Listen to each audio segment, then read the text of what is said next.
Here is the voice of the working class, Rick Smith.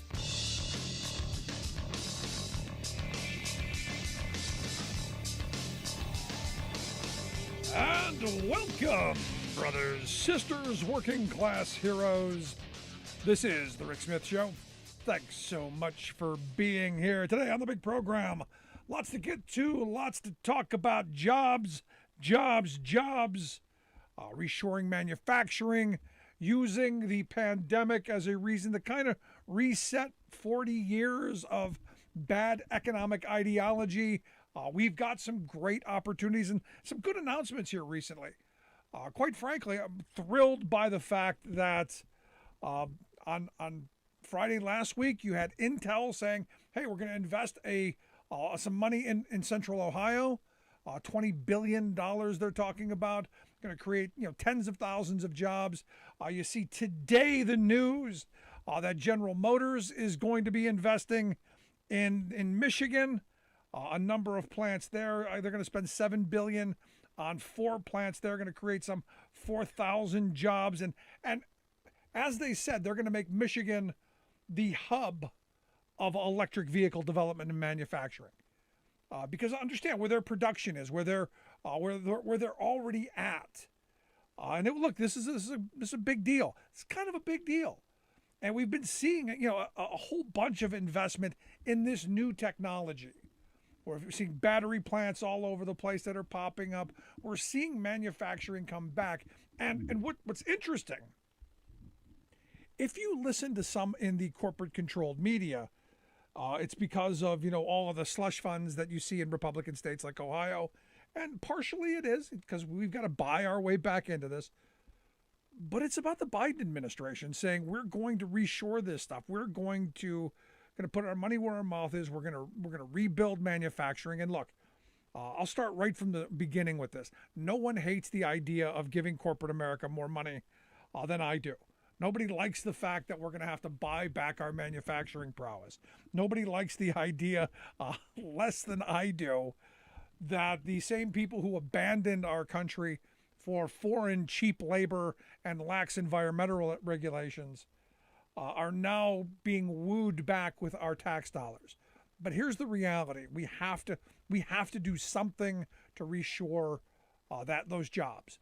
And more importantly, I think what all of us are coming around to, or at least I hope all of us are coming around to the reality that, this pandemic has kind of highlighted some of our deficiencies, some of our abilities to ramp up productions in the hour of need.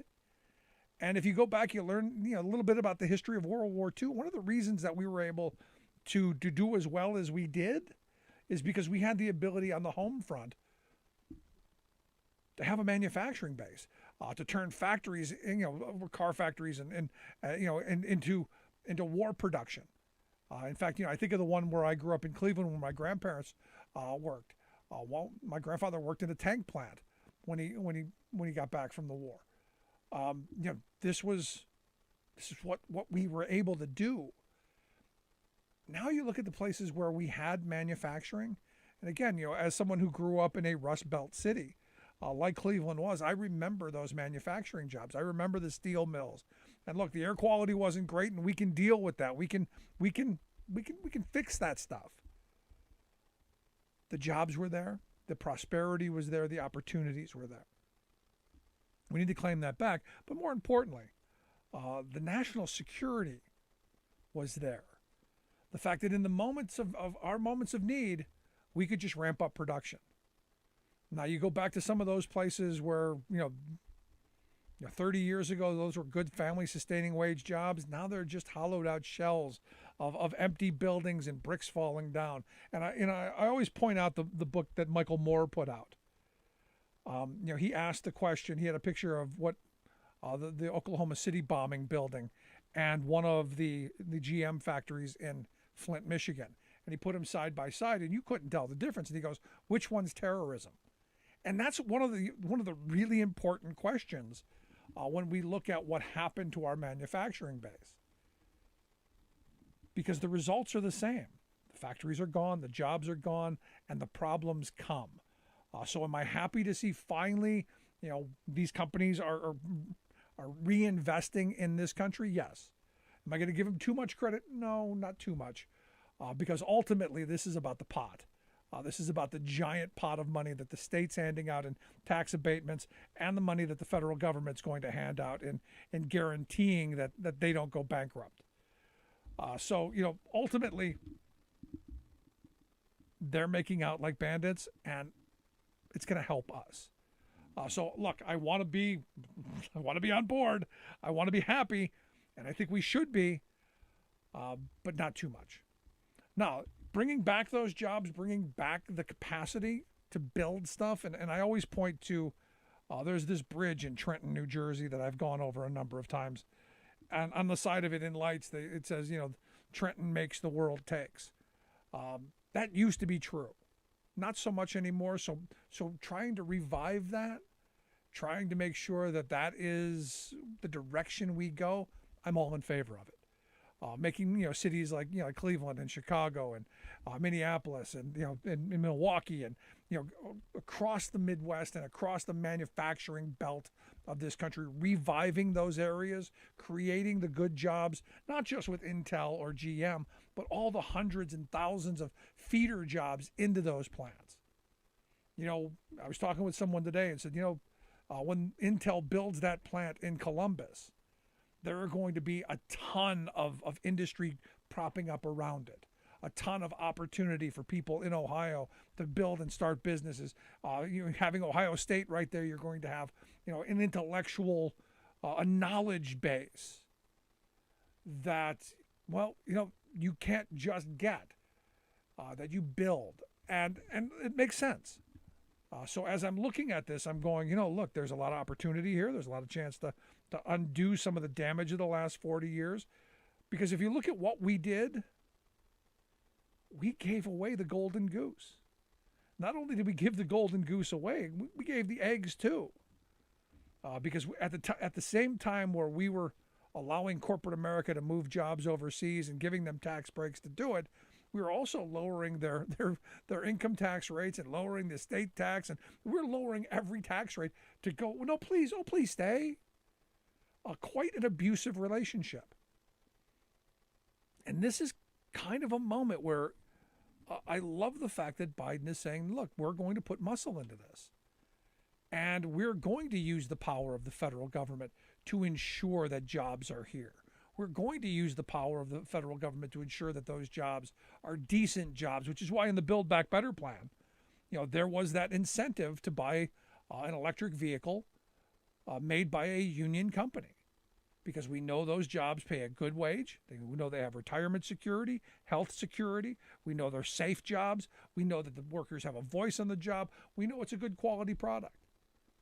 So we want to promote that, and I'm all in favor of it. I think it's something we should be pushing forward to. And look, it's kind of a restart, a reset of the way things that I was told it was supposed to be. This idea that work, Ronald Reagan used to say it all the time. The best anti-poverty program is a job. And I've amended it to being the best anti-poverty program is a union job with reasonable wages, with health care, with retirement, with vacation, family leave, things that people need. This is about rebuilding what our economy is going to be. And again, the conversations we've had here on this program over the years keep going back to, what kind of an economy do we want to have? Are we happy with the way things have gone the last 40 years where government goes, hey, laissez-faire. Whatever the billionaires want, they're going to give them wherever they want to go. Open borders. We're going to have trade all over the place. And the trade is going to be, we're going to get cheap stuff from China and elsewhere, and we're going to have to trade our jobs and our prosperity for it. That's what's happened to the working class of this country.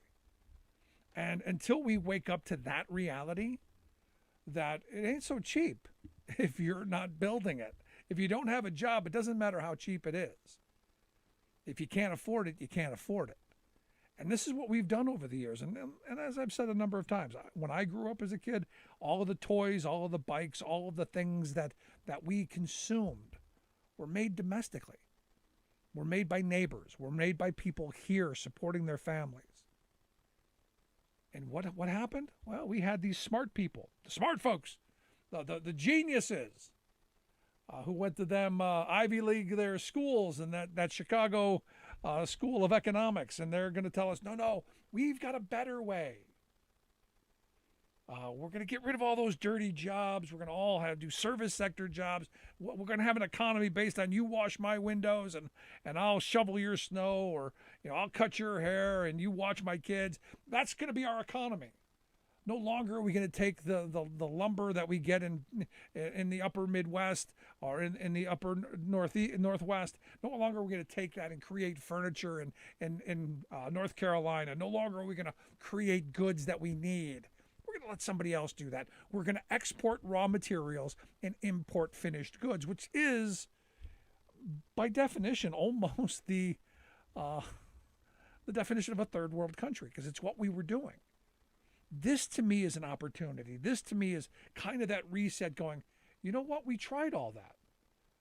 We tried the supply side voodoo Reaganomics. We tried the neoliberal trade policies. We tried all this stuff.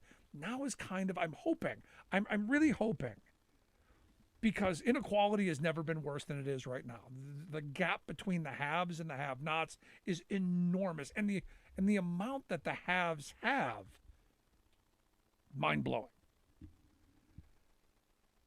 This could be an opportunity to write our tax code. This could be an opportunity to write our trade code. This could be a great opportunity to reinvest in the things that we need. And guess what? Give people the dignity and respect of work that is rewarded. So maybe I'm putting too much into this, and I'd love to hear people's thoughts. You can email me, rick@thericksmithshow.com. But this is an opportunity, I think, to move in a direction that's going to help us, I don't know, leave our kids something better. Now, it's not going to happen right away. It's going to be painful over the next couple of years, because understand, for the last 20 years, we've allowed China to do whatever they want, whenever they want, however they want, just as long as they keep feeding our addiction to cheap garbage. We get the cheap stuff. The CEOs get their CEO heroin of cheap labor and lax environmental regulations. And let's not forget the subsidies from the Chinese government. They got hooked on it, man. Hooked. In fact, we all got hooked on it. Until you realize the reality is what we gave away was the American dream. What we gave away was what generations handed down to the next generation. Opportunity to do better than they did. And look, this next generation coming up, all of the indicators are pointing they're not going to do better than their parents unless we make radical changes. Unless we start thinking long term. And this is going to take some doing. This is going to take some doing from people who, quite frankly, don't want to see Joe Biden succeed. There is an opportunity here for this administration to do what needs to be done. Now, do I think he's going to go far enough? No, I don't think Joe Biden is as much as Fox News wants to tell us he's the most leftist president ever in the history of ever. Because we hear that all the time, don't we? Bill Clinton, when I was younger, and he was in office, the most leftist president ever. And I remember going, I don't think you know what leftist is. Same thing with Barack Obama, who said, understand, Barack Obama himself said he would have been an Eisenhower Republican. But they painted him as the most fancy pants, latte drinking, Volvo driving liberal to ever put on a pair of loafers. And he wasn't. He wasn't anything close. And Biden isn't close. But the one thing Biden does understand is working class values. The one thing Biden does understand is that, those of us who grew up believing that if you work hard and you play by the rules, that you should get ahead, that kind of stuff. And that's why I'll tell you, I'm thrilled that Joe Biden is president right now. Also, this happened again. I go back to I like Joe Biden as a person. I've met him a number of times. I've interviewed him.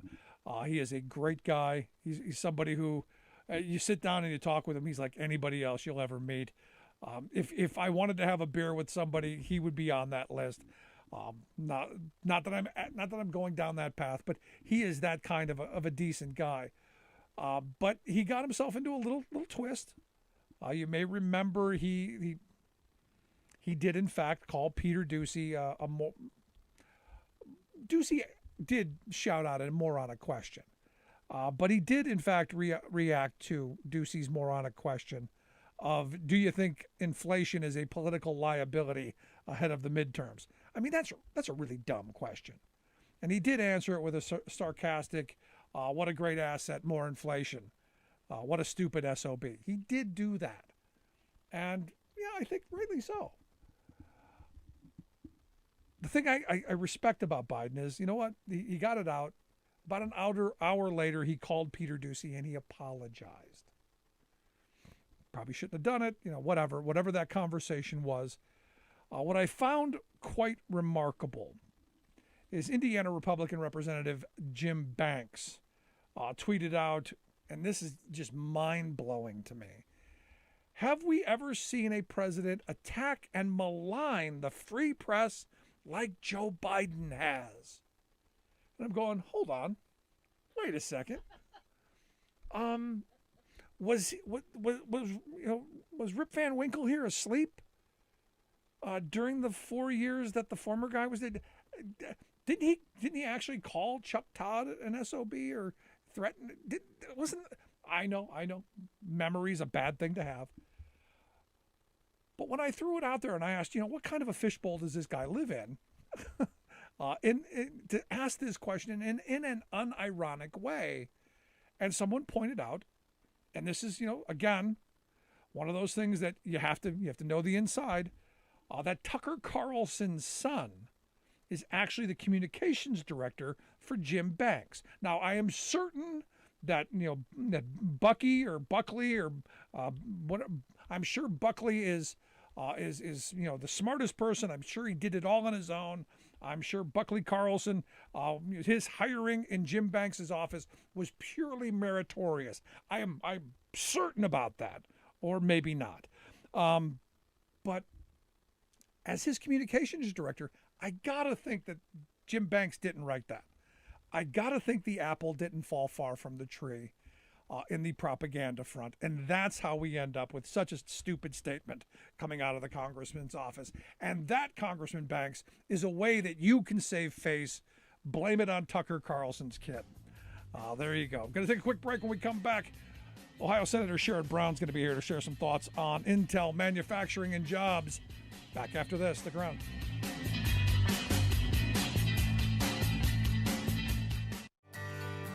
From the steel mills of Pennsylvania, to the auto factories of Michigan, to the modern makers movement, manufacturing makes our nation great. I'm Scott Paul, president of the Alliance for American Manufacturing. We bring business and labor together to advocate for policies that everyone can agree on. Together, we can strengthen manufacturing and create good-paying American jobs.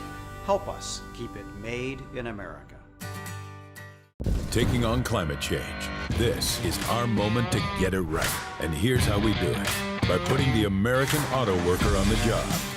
Building the electric cars and trucks that take us where we need to go without the pollution that's warming the planet. The cars we love, the trucks we depend on, all made right here in America by union auto workers. More electric vehicles. That's how we build a clean energy future. That's how we take on climate change. Welcome back to the Rick Smith Show. Now, here is Rick Smith.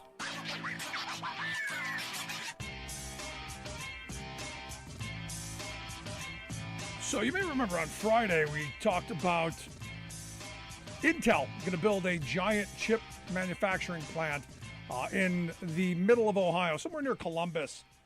New Albany, I guess, is the name of the town where they're going to build this massive. And look, we need it. We desperately needed this. But on Friday, the president had the Intel head and a number of senators and representatives talking about this new $20 billion plant. And Senator Sherrod Brown, he tweeted out, "Today we're finally burying the term Rust Belt."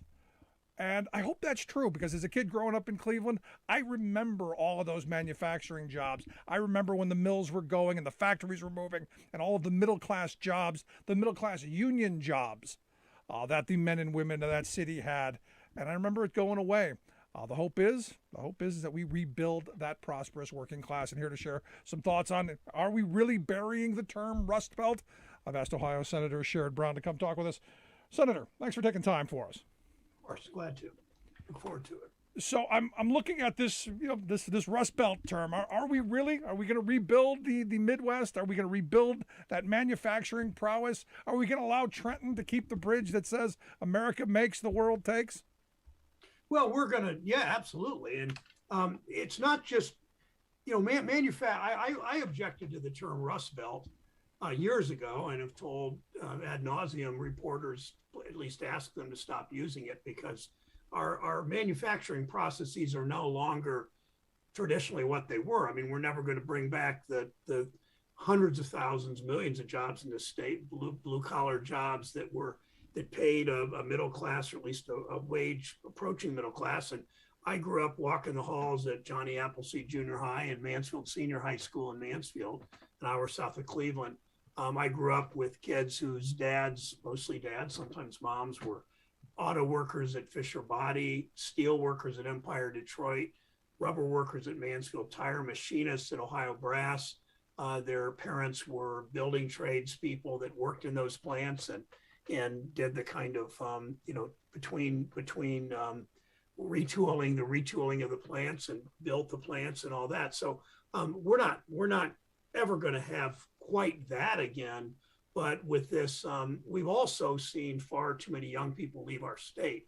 And one of the exciting things about Intel coming in is, first of all, 5,000 jobs that are and for 10 years, building trades jobs. They have promised me they're going to all be union, and I'm going to watch them and make sure of that. Then there's going to be thousands of jobs in manufacturing for as long as these manufacturing jobs go. I don't know, a decade, two decades, 3 decades, 4 decades. I mean, Intel's got plants in other states that have been there 30 and 40 years. So I'm optimistic that way. And we're going to see more young people want to stay in the state. These are going to be good paying jobs.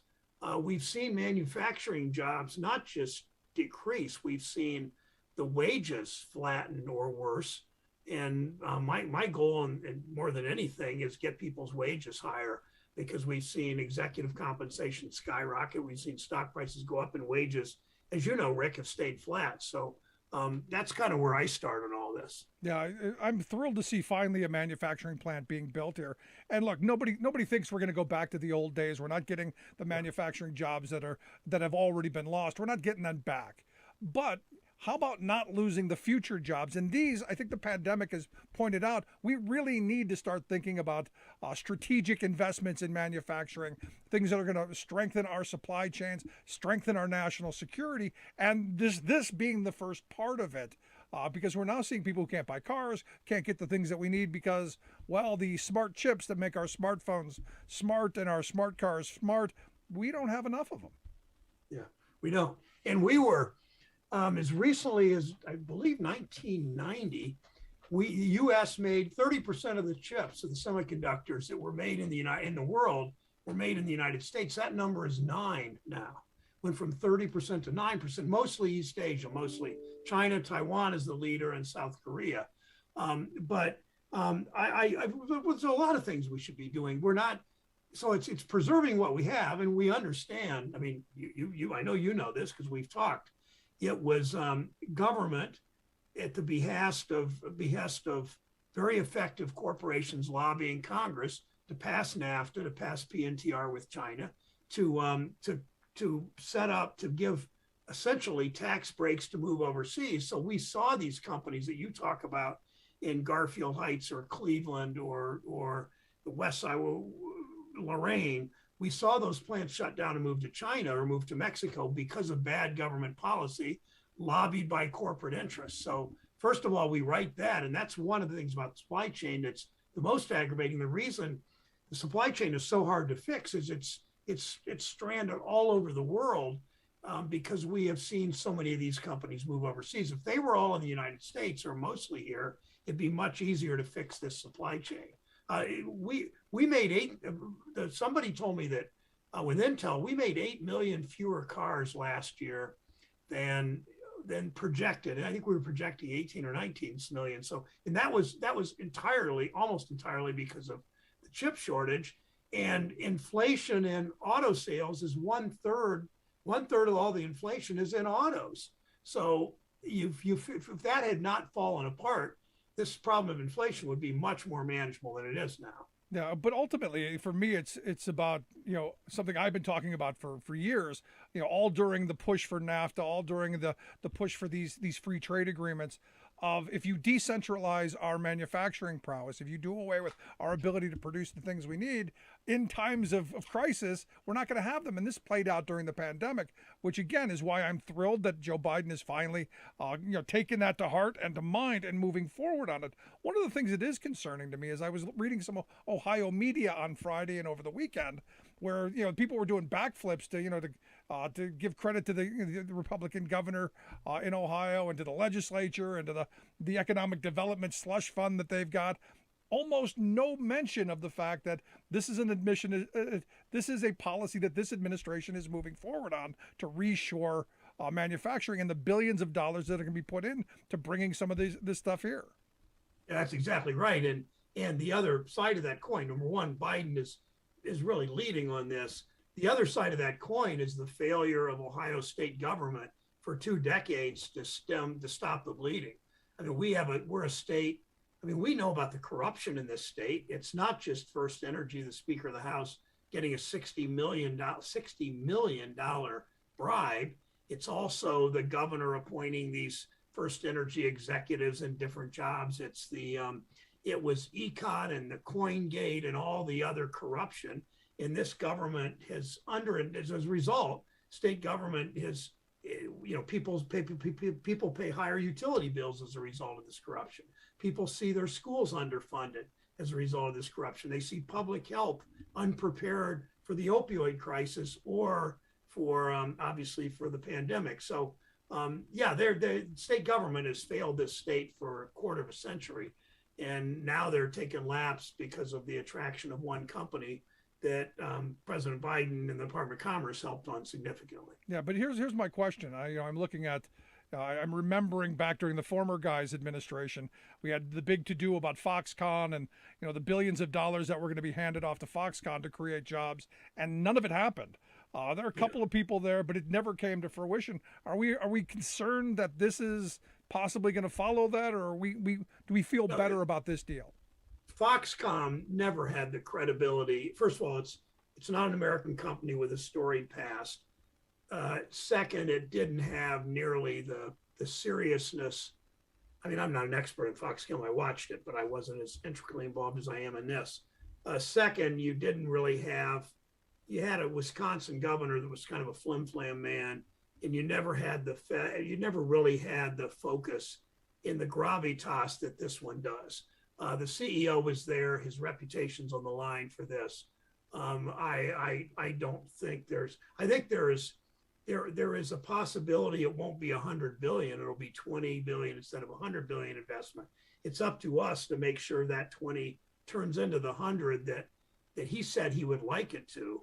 But that really is up to the state and local communities, and it's up to all of us performing. And I'm optimistic about it. And I think this is going to be a change, and it's going to change it's going to change a lot of manufacturing now, because it's not just their investment, as you know, Rick. It's the other companies that feed into this. And because of the technology, I think you're going to see a lot more young people come to Ohio, and a lot higher percentage of our young people want to stay here and not get jobs necessarily at Intel, of course, but get jobs at ancillary businesses or just a different environment in the state. And one of the things we're doing to kind of help fix this is, and we started this 7 or 8 years ago, we set up these manufacturing camps. We've done about 100 of them now. They're a camp that kids from 8th grade to 10th grade, I think it's 5th to 9th grade. I'm sorry, kids that are going and spending a day at different manufacturing plants in their community. 10 or 12 kids in each camp, really kind of getting a taste of what manufacturing could be. And I think we're going to see a resurgence because of that. They might want to be a welder, they might want to be an engineer. they might want to work a line in a plant after seeing what it can actually do when they make stuff. Yeah, we most certainly need to invest heavily in vocational education and getting people who are capable of taking raw materials and actually turning them into something. You're listening to The Rick Smith Show. We're here with Ohio Senator Sherrod Brown talking about the Intel deal, $20 billion semiconductor manufacturing facility they're going to be building in Ohio over the next couple of years. Here's the thing, Senator, I keep coming back to our trade policies, and we do need to have some kind of overall industrial policy. If you look at what China's done, they put it out in paper. You got the China 2025 plan. They want to take over all of the high tech stuff, robotics, aviation, pharmaceuticals. They're saying it, and they're investing heavily in it. I see us trying, and I'm thrilled with the administration for moving this. But we need to have the full legislation and a full court press on this. Is there something being done to move us in that direction? Well, there certainly was this year, and we have, frankly, one senator. Well, part of that, Rick, is to, if you remember, 4 years ago, we thought we were on the precipice of doing $1 trillion to $1.5 trillion infrastructure package, and then President Trump changed his mind and did a huge tax cut that went to where literally 70% of the tax cut went to the richest 1%. So included in that was sort of a get out of jail free card for companies, or that's not really the way to say it, more of a 50% off coupon for companies to move overseas. So we've got to fix our tax policy. We have one Democratic senator that stood in the way of that. She had voted against the Trump tax cuts. Now, for whatever reason, she thinks they aren't that bad. So to do this right, we've got to scale back and repeal a number of his tax policies that send jobs overseas. So we are, in a big way, this is the first president that's really been in the right place on trade issues in my lifetime.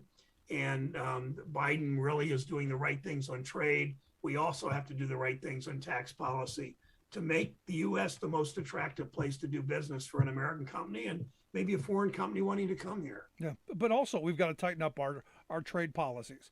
I'm a big fan of the tariffs. I know I took a lot of heat from my liberal friends when Trump put the tariffs in place. I had been calling for those for a long time. We also need to track down people who are trying to avoid those by going through third-party countries to avoid them. We've got to put our foot down and be a lot more enforcing of our rules. I mean, if you're going to play in the game, you got to play by the rules. Yeah, that's right. And we've got, I mean, some of those selective tariff policies work. I wrote a whole book about trade called The Myths of Free Trade. And I led the opposition among the freshman class in 1993, my first year in the Senate, to NAFTA, and then led the opposition overall to the PNTR with China. I mean, I know what these trade agreements have done. I'd never voted for a trade agreement in my whole career at that point. And I know we have a U.S. trade rep now that actually understands American manufacturing and understands our national interest. And fundamentally, trade policy should be a policy derived sort of through the eyes, putting workers at the center. If trade policy is about workers, you don't pass stupid trade agreements. These trade policies about helping corporations move overseas, save money, sell their products back into the United States, avoid environmental regulations, undermine worker safety for workers. And so we know what to do now, and we're starting to do that now. We've got to fix the tax policy too. Yeah, last line of questioning I've got for you. We're seeing an awful lot of investment going on, especially in Ohio, Michigan.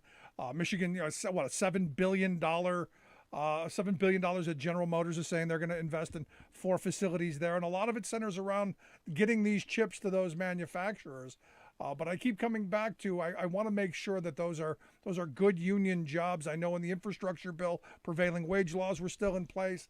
Is there a way to say, hey, if we're investing federal money in rebuilding and reshoring manufacturing, is there a way to make sure that those jobs in building, even in the private sector, these facilities, that those are union jobs as well? Is there a way to do that? Yeah.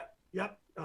Well, first of all, you start with this, that we have in this infrastructure bill, and Tammy Baldwin from Wisconsin and I wrote these provisions. In this infrastructure bill, no more Bay Bridges in Northern California made with Chinese steel. I mean, if you're gonna get tax dollars, you're gonna hire American workers. And with that is, an intensive campaign to make sure these are union jobs. When I was talking to Intel, when they came to town east of Columbus, and we were in Newark at the time, when I was talking to them the other day, I said to them, I said, I'm watching, these need to be union jobs in the building trades leading up to the 10 years of 5,000 building trades jobs and in manufacturing. And we're going to keep watching them, make sure these are union jobs. Our country, I know what union jobs did with my town growing up. It gave a whole lot of families real security, real family security and wages and benefits, and even in the schedule that you have some control over it. So we keep fighting for that, and any of these new manufacturers, we're doing everything we can. Yeah, I tell the story all the time. I grew up in a housing project on the west side of Cleveland, and the people that I saw get better and do better got those union jobs at the Ford plant on Brook Park, or the Chevy plant, or one of those feeder plants that fed into those, where they had good wages and good benefits.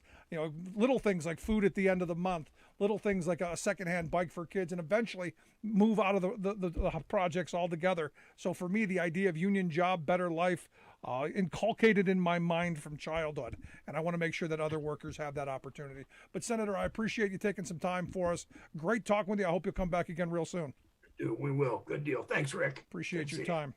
Ohio Senator Sherrod Brown. Love to hear your thoughts. You can email me, rick@thericksmithshow.com. If you missed any of the program, make sure you download the podcast. Get the podcast. Share it with your friends. thericksmithshow.com. Quick break. Right back after this. Stick around. You're listening to The Rick Smith Show. We're working people. Come to talk.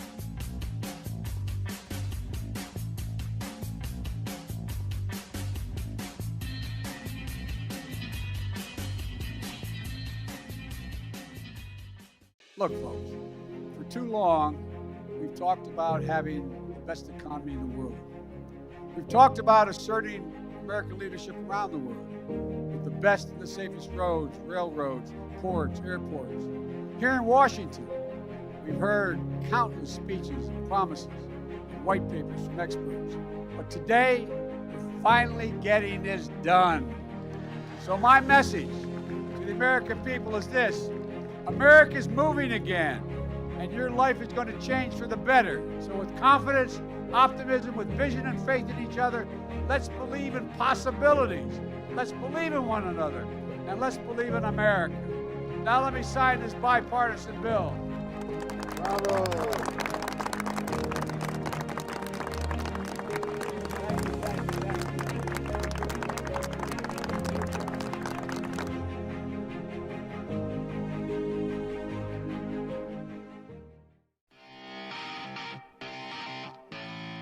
Welcome back to The Rick Smith Show. Now, here is Rick Smith.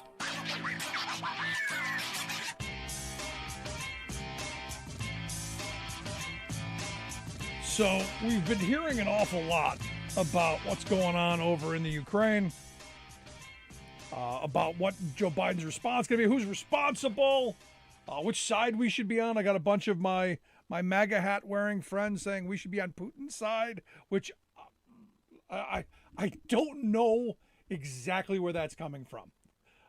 But it is bizarre. As a kid growing up during the Cold War, that there would be people, siding with the former Soviet Union and one of the former KGB folks. It's a little weird to me because I do remember as a kid, hiding under the desks because evidently Catholic school desks were impervious to nuclear winter fallout. But I remember doing those exercises. And you go, I don't know. I'm having a problem with it. Anyway, here to share some thoughts on what's going on, maybe how we should respond and what we should do. I've asked Max Bergman to come talk with us. Max is a senior fellow over at the Center for American Progress. They got a new piece out, how the United States should respond to Russia if it invades Ukraine. Max, thanks for taking time for us. No, thanks so much for having me. So walk me through this. How you're the expert in this. How bad are things right now? How close are we to some kind of conflict? Well, we're very close. And, Russia has arrayed more than 100,000 troops all around Ukraine, to its north, to Ukraine's northeast, to its east, to its south. And those forces increasingly look like they're getting ready to go to war. When you start seeing tanks bolting on cages on top of their turrets to try to protect them from U.S. provided missiles to the Ukrainian forces, that's a sign that they're sort of putting their war paint on. Now, that said, I think it's important for everyone to realize that this is going to be a war between Russia and Ukraine. And as horrible as it's going to be if it happens, that there isn't really a U.S. military option to intervene and to defend Ukraine. So just so we can allay people's fears from the beginning, the announcement yesterday was we're putting 8,500 troops on heightened alert. Immediately, I got people going, no, we're going to war. And I'm going, no, I don't think that's going to happen. So just to allay people's fears, we're not going to start throwing shots. We're not, because I don't think the country has any appetite for that whatsoever. So you're saying not going to happen. No, and what those 8,500 troops are going, where they would go is not to Ukraine, but to the countries next to Ukraine, which are NATO members, countries like Romania, the Baltic states, to sort of reassure them. Now, if you're a small country and Russia invades another country next to you, you would be quite nervous about where is this going to stop?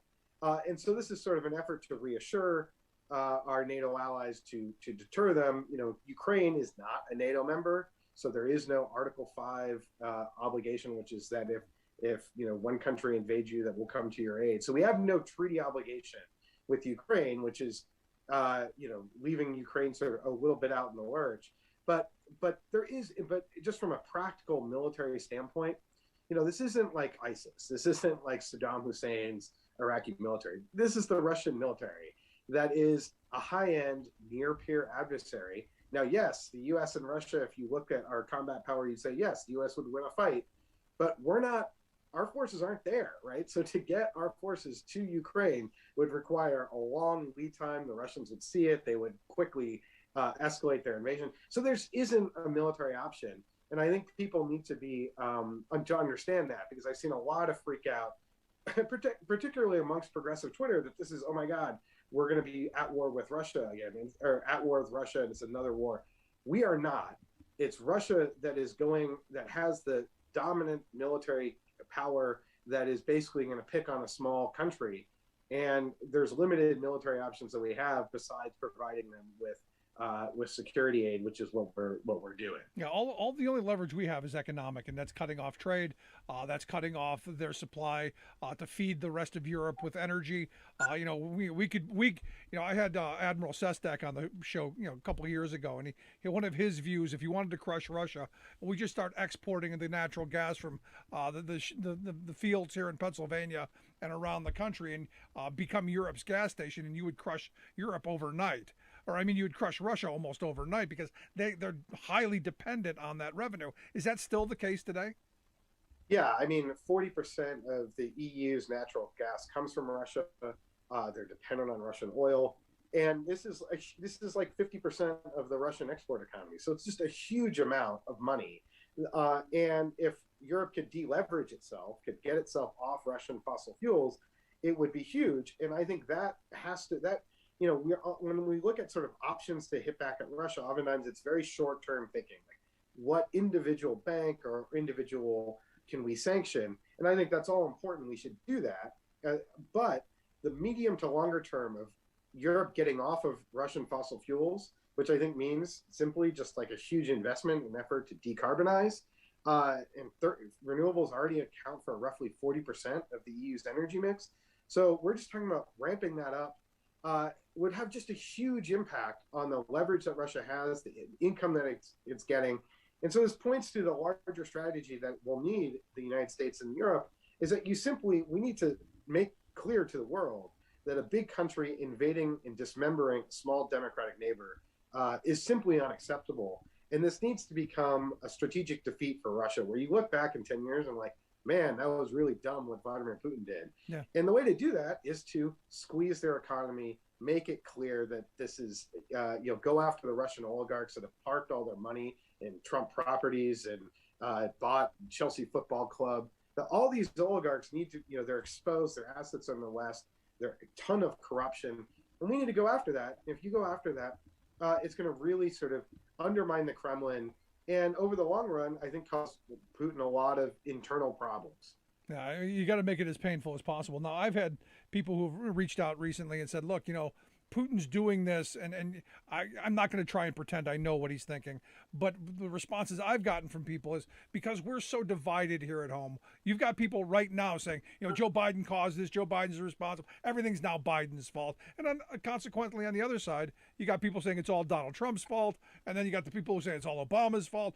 We're all over the map. Well, one thing we're not is we're not on the same page. And look, if you're an outsider going, hey, I'm going to try and take advantage of a situation, as divided as we are, the appearance of weakness is kind of out there. Could that be playing into part of the calculus in this?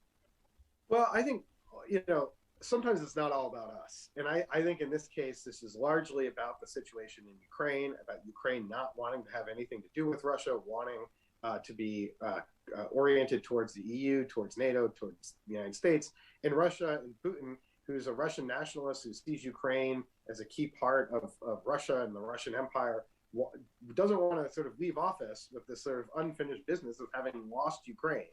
And so I think that's the critical driving factor. And I think the timing, when we get into the timing, I think some of it had to do with COVID. Zelensky won the election in 2019.